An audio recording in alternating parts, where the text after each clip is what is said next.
अल्लाह पाक ने कुरान पाक को हमारे लिए राह हिदायत बनाया कि अगर किसी शख्स को हिदायत चाहिए, कामयाबी चाहिए, अल्लाह का कुर्ब चाहिए, अल्लाह की नज़दीकी चाहिए, अल्लाह की रज़ा चाहिए, अल्लाह की मोहब्बत चाहिए, तो वो कुरान मुक़द्दस को पढ़े। जब वो कुरान मुक़द्दस को पढ़ेगा तो उसको अल्लाह की रज़ा भी हासिल होगी, अल्लाह की मोहब्बत भी हासिल होगी, अल्लाह का कुर्ब भी हासिल होगा और उसको कामयाबी भी हासिल होगी, उसको हिदायत भी हासिल होगी। क्योंकि कुरान मुक़द्दस में अल्लाह रब्बुल जलाल ने दुनिया और आखिरत की हर चीज़ बयान कर दी है और कुरान मुक़द्दस में ही अल्लाह ने बता दिया है कि कामयाबी किन किन चीज़ों के अंदर है और नाकामी किन किन चीज़ों के अंदर है। आज का पुरफितन दौर जिसमें हर इंसान मादर पिदर आज़ाद है, वो जो चाहे अपनी ज़बान से बकता है, जो चाहे सोचता है, जिसको चाहे पढ़ता है। उसको ये पता नहीं होता कि मेरे इस सोचने से, मेरे इस कहने से मैं इस्लाम से कितना दूर जा पड़ूँगा, उसको इस बात की परवाह नहीं है। लेकिन ये तो वो शख्स करे कि जिसके पास कोई किताब ना हो, जिसके पास कोई हादी ना हो, जिसको किसी रहबर का मालूम ना हो, तो वो शख्स आज़ाद तरीके से सोच सकता है।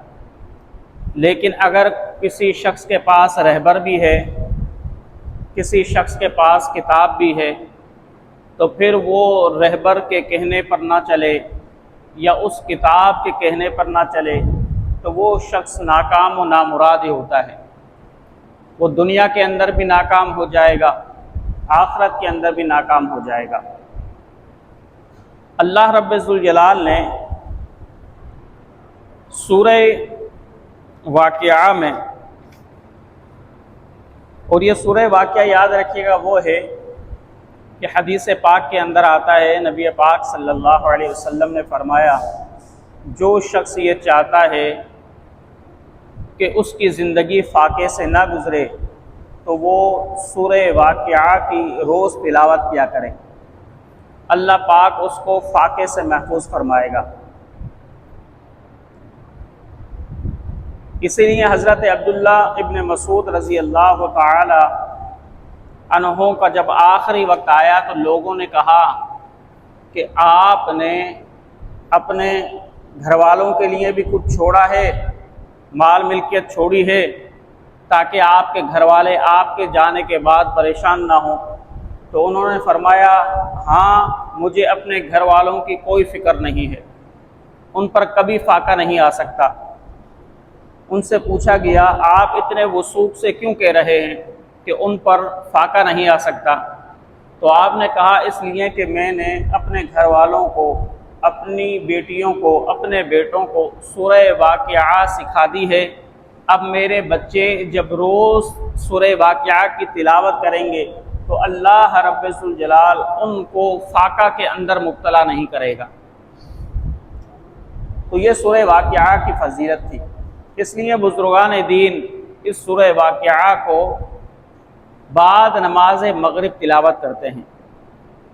इसी तरीके से अगर कोई माँ बहन सूरह वाक़िया की तिलावत करे तो अल्लाह रब्बुल जलाल उसको भी फाका से महफूज फरमा देगा। अब सूरह वाक़िया की तफसीर आज से मैं बयान करने लगा हूँ ताकि आपको पता लगे कि अल्लाह रब्बुल जलाल ने सूरह वाक़िया के अंदर क्या इरशाद फरमाया। अल्लाह रब्बुल जलाल ने इरशाद फरमाया, इज़ा वक़अतिल वाक़िया, कि जब वाक़े होने वाली वाक़े हो जाएगी। क्या वाक़े हो जाएगी? क़यामत। अल्लाह ने फरमाया क़यामत जब वाक़े होगी, क्योंकि आज तो बहुत से लोग जो ज़्यादा पढ़ गए हैं या जो मुल्हिदीन के नज़रियात पर चलते हैं, जो अल्लाह का ही इनकार कर बैठे हैं, वो आज शक में है ना कि पता नहीं क़यामत आएगी भी या नहीं आएगी। लेकिन हमारा कुरान कहता है इज़ा वक़अतिल वाक़िआ, क़यामत वाक़े होगी और आएगी। फरमाया लैसा लिवक़अतिहा काज़िबा, लेकिन जब क़यामत आएगी तो उसको कोई शख्स भी झुटला नहीं सकेगा। आज तो हर नज़रिए का आदमी आप देखते हैं, कोई अल्लाह के वजूद का इनकार कर बैठा है, कोई क़यामत का इनकार कर बैठा है, कोई कहता है अज़ाब कब्र कुछ भी नहीं है, कोई कहता है कि नमाज फ़र्ज़ ही नहीं है, कोई कहता है कि रोज़ा सिर्फ प्रैक्टिस का नाम है, रोज़ा रखने की कोई फजीलत नहीं है, ये कोई फ़र्ज़ चीज़ नहीं है। आज तो हर तरह के नज़रियात हैं। आज ये नज़रिया भी है कि लोग कहते हैं क़यामत नहीं आएगी, लेकिन मुसलमान वो होता है कि जो अपने रसूल के फ़रामीन पर ईमान लाए और अल्लाह के कुरान पर ईमान लाए। कुरान ने कहा लैसा लिवक़अतिहा काज़िबा, कि जब वो लोग क़यामत को देखेंगे तो उस वक्त कोई झुटलाने वाला शख्स मौजूद ना होगा, क्योंकि जब वो क़यामत को देख लेंगे तो उन्हें यकीन आ जाएगा कि वाकई क़यामत आ गई है। फरमाया लैसा लिवक़अतिहा काज़िबा, उस वक्त कोई शख्स इनकार नहीं कर सकेगा क़यामत का। और फरमाया खाफ़िरतुर राफ़िआ, क़यामत जब आ जाएगी तो अल्लाह रब्बुल जलाल बुलंदों को पस्त कर देगा और जो पस्त हैं उनको बुलंद कर देगा। क्या मतलब है? मतलब ये है कि जो शख्स दुनिया के अंदर तकब्बुर करते रहे, आजी न की। तकब्बुर क्या है? तकब्बुर ये है कि वो बाज़ लोग आपने देखा होगा कुछ ज़्यादा पढ़ लिख जाते हैं, पैंट शर्ट पहनने लग जाते हैं तो उनके नज़रियात ही बदल जाते हैं। जैसे आपने 2-3 साल पहले एक मुसन्निफ़ का सुना होगा, अमर जलील का। उसने अल्लाह की ऐसी तौहीन की कि अल अमान वल हफीज़, दुनियादार तो उसको सुनकर बड़े खुश हुए कि बड़ी अच्छी बातें की, हालांकि सारी कुफरिया बातें की थी। मुसन्नफ़ है वो, एक राइटर है, किताबें भी लिखता है, काबिश के अंदर शायद उसके कालम भी आते हैं, लेकिन उसने सारे की सारी अल्लाह की गुस्ताखियाँ की। अब ऐसे मुतकब्बिर जो अल्लाह को ना माने, जो अल्लाह के निज़ाम को ना माने, जो रसूलुल्लाह की शरीयत को ना माने, फरमाया ऐसे मुतकब्बिर जो दुनिया के अंदर तो बज़ाहिर उरूज पर हैं, आप उनका रहने का स्टाइल देखें, आप उनके घर देखें, आप उनकी गाड़ियाँ देखें तो आप ये समझेंगे भाई ये बड़े लोग हैं। हालांकि अल्लाह रब्बुल जलाल फरमाता है खाफ़िरतुर राफ़िआ, जो दुनिया के अंदर बड़े बन बैठे हैं, क़यामत के रोज़ वो पस्त हो जाएंगे। आज इसराइल ही को देख लें आप, यहूदी जिस मुल्क पर चाहते हैं हमला कर देते हैं, जब चाहते हैं शाम पर हमला कर देते हैं, जब चाहते हैं ईरान पर हमला कर देते हैं, जब चाहते हैं गज़ा पर हमला कर देते हैं, जब चाहते हैं लीबिया पर हमला कर देते हैं। कोई रोकने वाला इस दुनिया के अंदर उनको नहीं है, क्योंकि उनका बाप अमेरिका जिंदा है। अब वो जो चाहें फ़लस्तीन के अंदर जुल्म करें, माओ बहनों की इज्जतों को लूटें, बच्चों को भूखा प्यासा मारें, लोगों को जो खुराक लेने के लिए आए उन पर गोलियां बरसाएं, लेकिन दुनिया के अंदर कोई शख्स ऐसा नहीं है कि जो उनको रोक सके। आज पाकिस्तान को ले लें, सऊदी अरब को ले लें, आप कुवैत को ले लें, आप मिस्र को ले लें, आप शाम को ले लें, कोई ऐसा मुल्क नहीं है कि जो उन मुतकब्बिरीन को, उन सरकशों को रोक सके। फरमाया आज तो वो बज़ाहिर बड़े बने हुए हैं, बज़ाहिर आप उनको बड़ा बनता हुआ देखते हैं। फरमाया लेकिन जब वो बड़े बने हुए हैं तो उन्हें देखकर मुतासिर ना हो। अब जैसे बाज़ लोग कहते हैं कि भाई जो शख्स जितना हराम खाता है वो इतना ही आसानी से ज़िंदगी गुजारता है। दुनियादार आम लोग ये कहते हैं कि जो जितना हराम खाता है वो इतनी आसाइशों से ज़िंदगी गुजारता है। तो दुनिया की आसाइशें कामयाबी की ज़मानत नहीं हैं। अगर दुनिया की आसाइशें कामयाबी की जमानत होती तो नबी पाक सल्लल्लाहु अलैहि वसल्लम दुनिया के सबसे ज्यादा अमीर तरीन शख्स होते। हुजूर अपने पेट पर भूख की वजह से पत्थर न बांधते। हुजूर अलैहिस्सलातु वस्सलाम घर के अंदर फाका ना कराते अगर दुनिया की दौलत ही कामयाबी की जमानत होती। आज इसराइल में देखें, बड़ी बड़ी बिल्डिंगें हैं, बड़ी बड़ी होटलें हैं, ऐशो आराम है, दुनिया की हर चीज है वहां पर, लेकिन क्या वो कामयाबी है? उन्होंने तो अल्लाह का भी इनकार कर दिया, उन्होंने तो आखिरत का भी इनकार कर दिया। वो तो ये कहने लगे अगर अल्लाह है भी तो अल्लाह के तो हम बेटे हैं, अल्लाह हमें अजाब ही ना देगा, नहनु अब्नाउल्लाह। उन्होंने हुजूर के सामने भी सरकशी की, कहा कि हम अल्लाह के बेटे हैं, अल्लाह हमें अजाब नहीं देगा, तुम लोगों को देगा।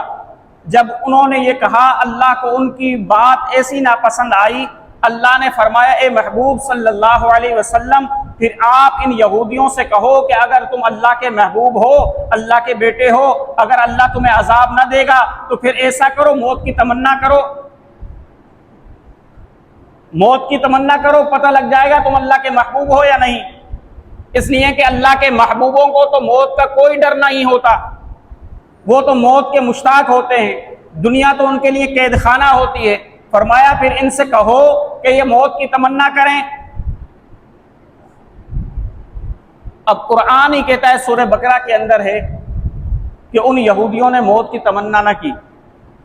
कुरान कहता है हर यहूदी ये चाहता है काश कि मेरी उम्र 1000 साल हो, मैं मरूं ही ना। आपने देखा ना अमेरिका के अंदर या किसी और मुल्क के अंदर, पता नहीं कोई एक फैक्ट्री है, जब आदमी मर जाते हैं तो उनके अंदर मुर्दा लोगों को फ्रीज किया जाता है, वो पैसे लेते हैं, यानी बर्फ के अंदर, मशीनों के अंदर उनको रखा जाता है। और वो क्यों रखा जाता है? वो हर साल उनके घर वाले पैसे लेते हैं अपने मुर्दे को रखने के लिए, कि शायद के आने वाले टाइम के अंदर कोई ऐसी टेक्नोलॉजी आ जाए कि मुर्दे जिंदा हो तो हम अपने मुर्दों को जिंदा करा लें। इतनी चाहत है इनकी। फरमाया खाफिलतुर राफिआ, जो आज दुनिया के अंदर बुलंद हैं। तो अगर कोई शख्स बुलंद है लेकिन वो अल्लाह का फरमाबरदार है, आजिज़ी करने वाला है, वो तो बेहतर है। लेकिन अगर कोई शख्स बुलंद है और वो बुलंद मुतकब्बिर है, अल्लाह का नाफरमान है, सरकश है, इस्लाम का बागी है, तो कभी भी उससे मुतासिर ना होना।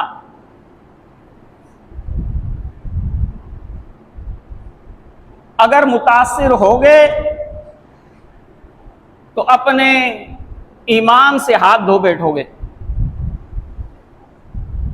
फरमाया खाफिलतुर राफिआ, कयामत के रोज जो बुलंद थे वो पस्त हो जाएंगे और जो पस्त थे वो बुलंद हो जाएंगे। क्या मतलब? मतलब यह है कि जो दुनिया के अंदर आजिज़ी करते रहे, इनकिसारी करते रहे, अल्लाह के फरामीनों पर अपनी गर्दनों को झुकाते रहे, अल्लाह रब्बुल जलाल के सामने आजिज़ी करते रहे, जब भी उन्होंने अल्लाह का फरमान सुना वो कहने लगे आमन्ना व सद्दकना, हम ईमान लाए और हमने दिल से कबूल किया। फरमाया जो दुनिया के अंदर अल्लाह के अहकामात को मानते रहे, आजिज़ी करते रहे, कयामत के रोज अल्लाह रब्बुल जलाल उन्हें बुलंद व बाला कर देगा। फिर क्या कहा आगे?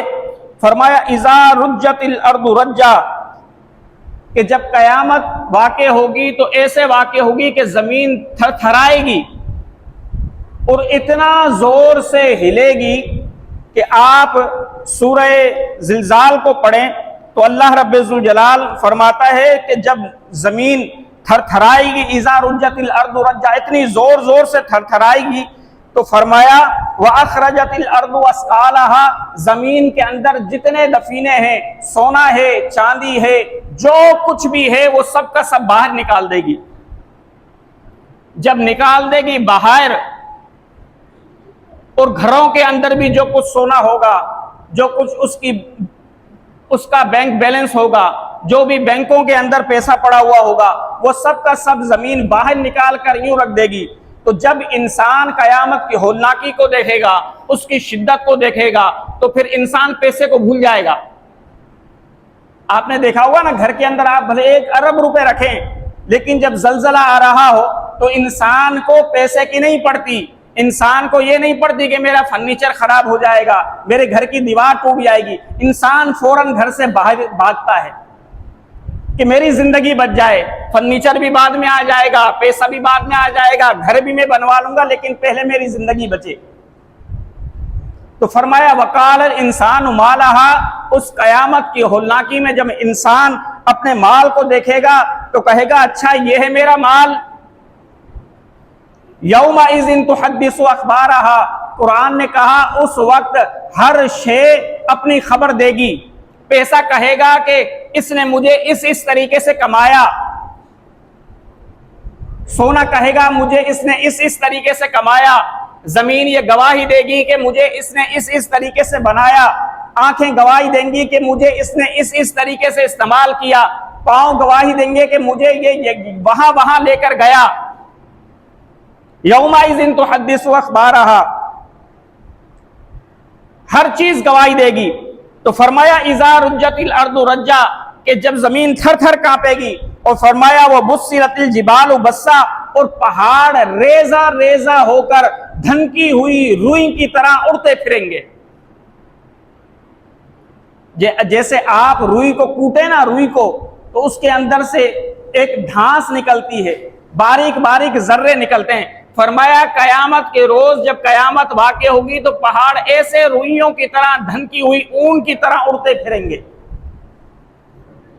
वह बुस्सिलतिल जिबालु बस्सा, रेजा रेजा हो जाएंगे, चूरा चूरा हो जाएंगे पहाड़।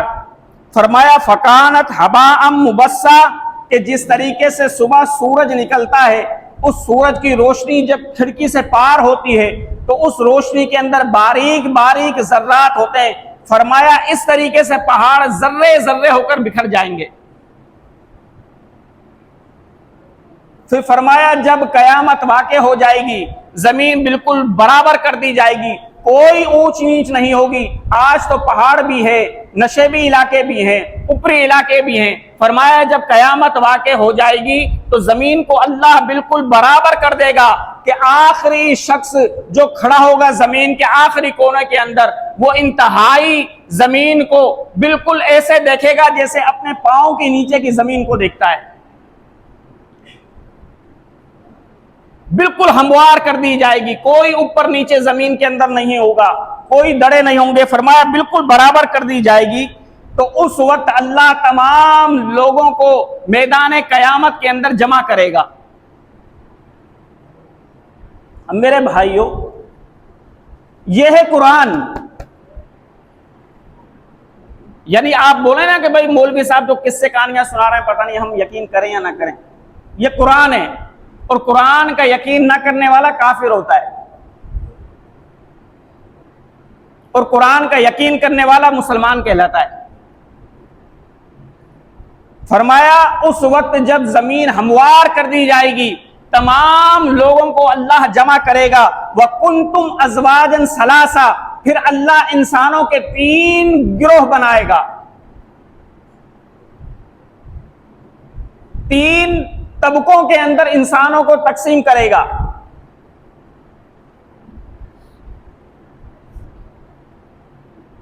तीन सफ़े बनाएगा। फरमाया वकुंतुम अज़वाजन सलासा, फिर तुम 3 किस्म के हो जाओगे। फ़अस्हाबुल मैमनती मा अस्हाबुल मैमना, फरमाया दाएं तरफ वाले क्या ही शान होगी दाएं तरफ वालों की। अब दाएं तरफ वाले कैसे? नबी पाक सल्लल्लाहु अलैहि वसल्लम ने फरमाया मैं मेराज पर गया, मैंने देखा कि हजरत आदम अलैहिस्सलाम जब बाएं तरफ देखते हैं तो रोने लगते हैं, और जब दाएं तरफ देखते हैं तो मुस्कुराने लगते हैं। तो मैंने जिब्राइल अमीन से पूछा कि जिब्राइल ये क्या मामला है? तो जिब्राइल अमीन ने अर्ज की या रसूलल्लाह, ये जो बाएं तरफ वाले हैं ये भी औलाद आदम है, ये भी आदम की औलाद है। दाएं तरफ वाले हैं ये भी आदम की औलाद हैं, लेकिन बाएं तरफ वाले जो लोग हैं ये जहन्नुमी हैं, और दाएं तरफ वाले जो हैं वो जन्नती हैं। तो जब बाएं तरफ वालों को देखते हैं तो हजरत आदम रो देते हैं, गम की वजह से, और जब दाएं तरफ वालों को देखते हैं कि ये जन्नत में है तो हजरत आदम खुश होते हैं। अब कयामत के रोज कितने गिरोह बनेंगे? 3। फरमाया फअस्हाबुल मैमनति मा अस्हाबुल मैमना, दाएं तरफ वाले क्या ही खुश नसीब होंगे दाएं तरफ वाले। व अस्हाबुल मशअमति मा अस्हाबुल मशअमा, और बाएं तरफ वाले कैसे ही बुरे होंगे बाएं तरफ वाले। अब ये 2 गिरोह हो गए, दाएं तरफ वाले और बाएं तरफ वाले। फरमाया वस्साबिकून साबिकून, और जो सबकत ले गए वो ही सबकत ले गए। अब साबिकून भी एक गिरोह होगा। मुफस्सिरीन फरमाते हैं साबिकून कौन है? 3-4 अकवाल है, मैं तीनों चारों अकवाल बताता हूं आपको। पहला कौल यह है कि साबिकून से मुराद सहाबाए किराम है कि जो हुजूर अलैहिस्सलातु वस्सलाम पर ईमान लेकर आए। दूसरा कौल यह है कि साबिकून से मुराद वो लोग होंगे कि जो आज़ान सुनते ही सबसे पहले मस्जिद में आए और फिर सबसे आखिर में निकलें। वो साबिकून के अंदर कयामत के रोज शामिल होंगे। लेकिन हमारी हालत तो क्या है? हमारी हालत इससे बिल्कुल उलट है। हम ये कहते हैं कि नमाज जब शुरू होने वाली हो उस वक्त आए और सबसे पहले निकलें। ये हमारी हालत है हमारे ईमान की। हालांकि हुजूर अलैहिस्सलातु वस्सलाम की मैं हदीस पढ़ रहा था, हुजूर ने फरमाया मोमिन को मस्जिद के अंदर आकर राहत होती है और मुनाफिक को मस्जिद के अंदर आकर कोफ्त होती है। कोफ्त से मुराद जैसे कबूतर को आप पिंजरे के अंदर या चिड़िया को आप पिंजरे के अंदर बंद कर देना तो फड़फड़ाती रहती है कि मैं किसी तरीके से पिंजरे से बाहर निकलूं। तो फरमाया जब मुनाफिक मस्जिद के अंदर आता है तो वो परेशान रहता है कि मैं कितनी जल्दी मस्जिद से निकलूं। तो अगर कोई शख्स मस्जिद में आकर परेशान होता है, बैठने से तंग होता है, तो फिर वो अपने ईमान को परखे कि कहीं वो मुनाफिक तो नहीं। क्योंकि मोमिन को तो 2 घंटे भी मस्जिद के अंदर बिठाओ उसको सुकून ही मिलेगा, बेजार नहीं होगा वो। और मुनाफिक जो होगा वो कहेगा भाई खुतबे के टाइम में आऊं, खुतबा भी साईं लंबा ना करे, बस 2 मिनट का करे और नमाज पढ़ा दे। नमाज के अंदर भी सूरतें बड़ी ना पड़े, छोटी पड़े। तो ऐसा शख्स जो है अपने ईमान को जांचे और परखे। तो फरमाया वह साबिकून कौन है कि जो मस्जिद में सबसे पहले आए और सबसे आखिर में निकलें। और तीसरा कौल क्या है कि साबिकून से मुराद वो लोग हैं कि जो नेकियों में जल्दी करते हैं, यानी उनको नेक आमाल का कहो ना तो वो जल्दी से कर देते हैं, और जब उनको कोई किसी बुराई का कहो ना तो वो टालते रहते हैं, सोचते रहते हैं कि कहीं अल्लाह नाराज़ ना हो जाए, अल्लाह के प्यारे हबीब नाराज़ ना हो जाएं, अल्लाह का गज़ब मुझ पर नाजिल ना हो जाए, या मेरे गुनाहों की वजह से मेरे घर वालों पर नहुसत ना पड़े। तो गुनाह के बारे में वो सोचते रहते हैं, टालते रहते हैं, और जब नेकियों की बारी आती है तो वो जल्दी करते हैं। तो फरमाया वो लोग भी साबिकून हैं। फरमाया जो साबिकून है उनका दर्जा क्या होगा? अल्लाह ने कहा उलाइकल मुकर्रबून, कयामत के रोज वो ही अल्लाह के करीब होंगे। अल्लाह के करीब कौन होंगे? सहाबाए किराम। अल्लाह के करीब कौन होंगे? कि जो मस्जिद में सबसे पहले आए सबसे आखिर में निकले। अल्लाह के करीब कौन होंगे? कि जो नेकियों में जल्दी करे और गुनाहों में ताखीर करे। फरमाया वो अल्लाह के करीब होंगे। आज तो हम अपने अमलों से तो लगता है कि हम अल्लाह के करीब नहीं है। अब आप देखें ना भाई, अल्लाह ने तो आपके पास आकर ऐलान नहीं करना ना, अल्लाह ने तो शरीयत अपने नबी पर उतारी, उस शरीयत के अंदर सब कुछ बयान कर दिया।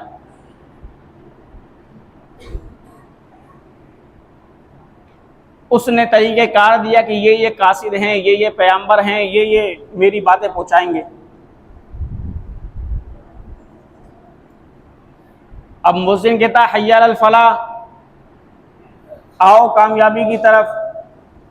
अब ये मोजिन नहीं कह रहा, मोजिन तो सिर्फ एलची है, पैगाम पहुंचा रहा है। अब ये अल्लाह कह रहा है आओ कामयाबी की तरफ। अब आप बोलो नहीं, मैं तो ज़मीन करूंगा, इसमें कामयाबी है। मेरे पास तो घाक आया हुआ, मैं उसको डील करूंगा, ये कामयाबी है। मुझे तो फलां रिश्तेदार की शादी में मैं जा रहा हूं, नमाज बाद में पढ़ लूंगा, ये कामयाबी है। अब आप अल्लाह की नहीं मान रहे, अपने नफ्स की मान रहे हैं। अल्लाह कह रहा है हय्या अलल फलाह, आओ कामयाबी की तरफ। तुम कहते हो नहीं, मुझे कामयाबी नहीं चाहिए। आपकी नज़र में कामयाबी दुनिया है, अल्लाह की नज़र में कामयाबी आखिरत है। अल्लाह अकबर। आपको कोई शख्स कहे कि जलजला आ रहा है भागो, आप फौरन भाग जाओगे।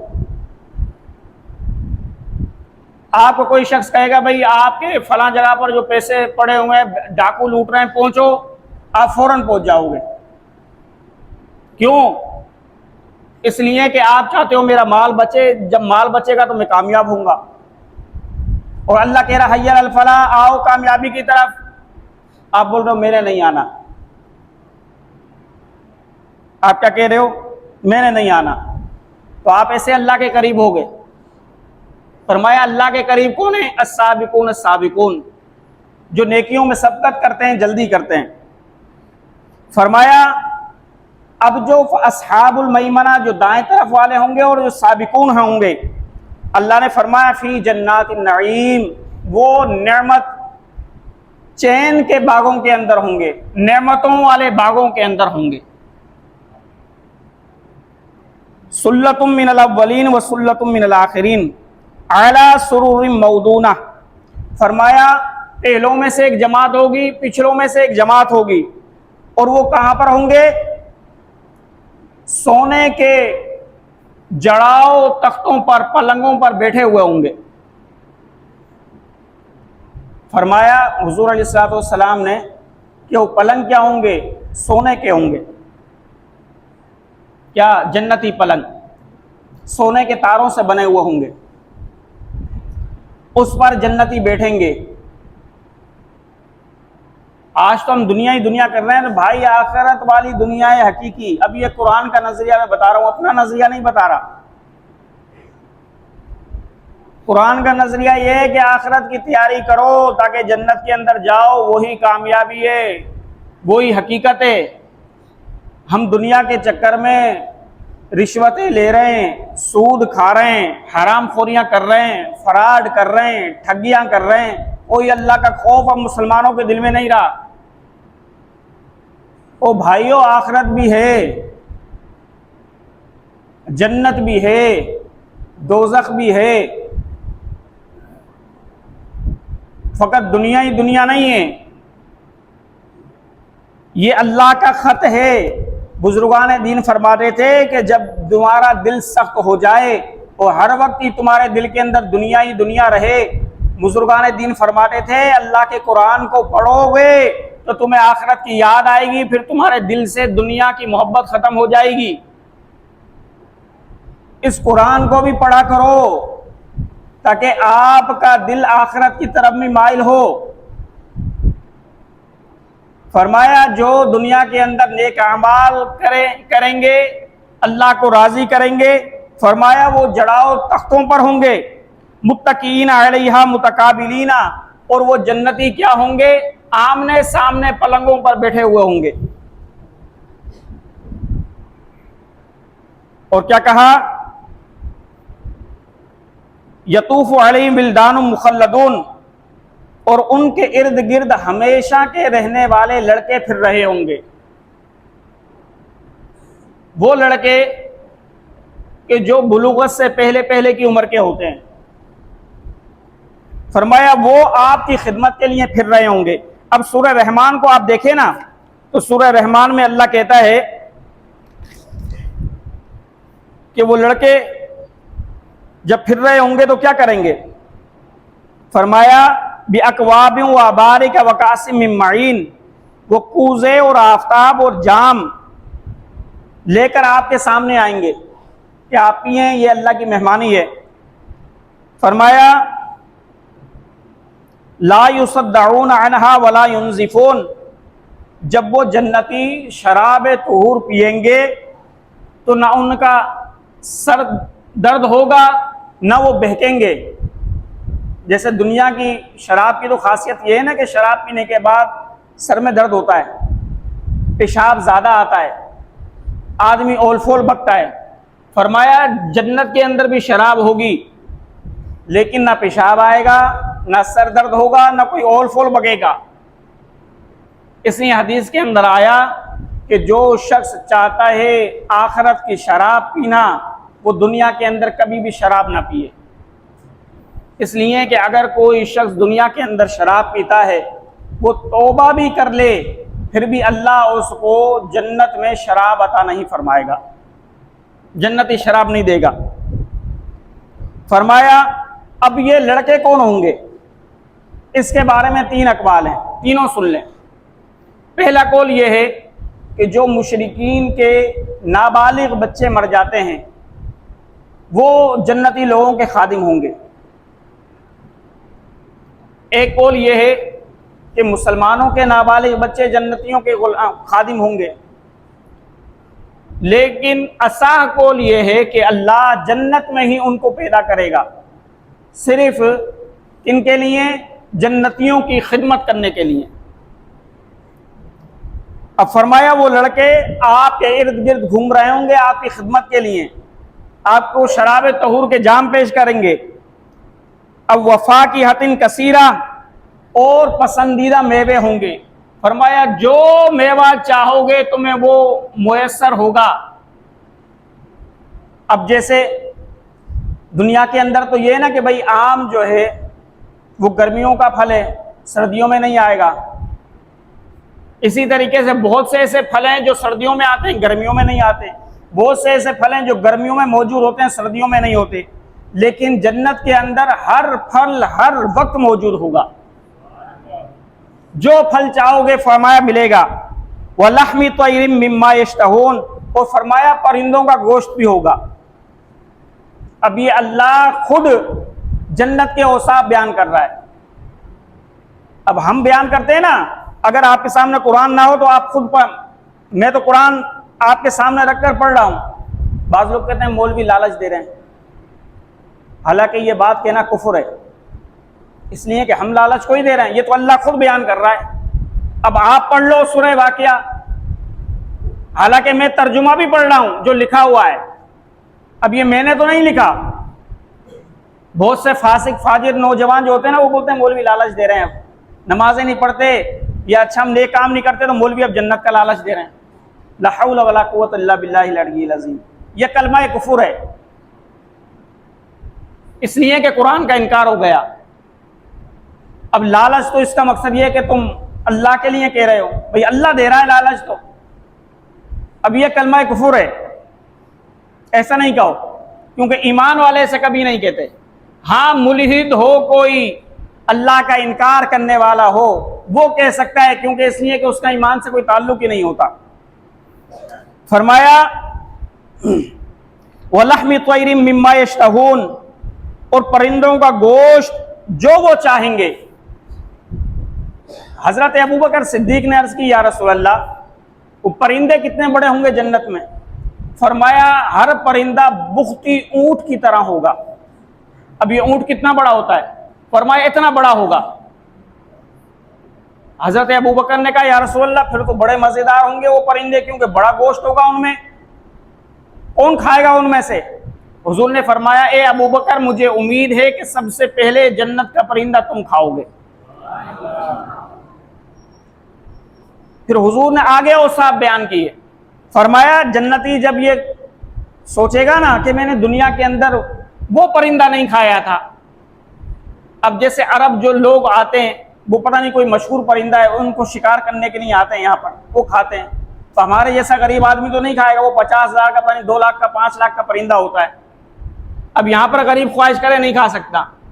जन्नत के अंदर कोई जन्नती ख्वाहिश करेगा, या अल्लाह फला परिंदा खाना चाहता हूँ, फौरन ही उसके सामने भून कर पेश कर दिया जाएगा। फरमाया वो खाएगा, और खाने के बाद बाज मर्तबा इंसान जैसे ज्यादा खा जाता है ना तो उसका पेट खराब हो जाता है या उल्टियां आ जाती हैं। फरमाया वहां पर कोई शख्स जितना भी खाएगा पेट भरकर, कभी भी उसके पेट पर भारीपन नहीं आएगा। तो फरमाया जब वो खाएगा तो ऐसा भी नहीं है कि वो जन्नत के अंदर पखाना है या पेशाब आए, नहीं, जन्नत के अंदर पखाना और पेशाब भी नहीं है। फरमाया जब वो खाएगा अल्लाह रब्बुल जलाल उसके जिस्म पर एक पसीना तारी करेगा, उस पसीने से ही सारे फुजलात निकल जाएंगे। तो फरमाया उस वक्त जब जन्नत के अंदर जन्नती चला जाएगा तो उसको उस जन्नत के अंदर न कभी सर दर्द होगा, न कभी हाथों में दर्द होगा, न कभी जिस्म के अंदर दर्द होगा, न कभी पेट के अंदर दर्द होगा। फरमाया कोई दर्द नहीं होगा, कोई तकलीफ, कोई रंज, कोई अलम ना होगा।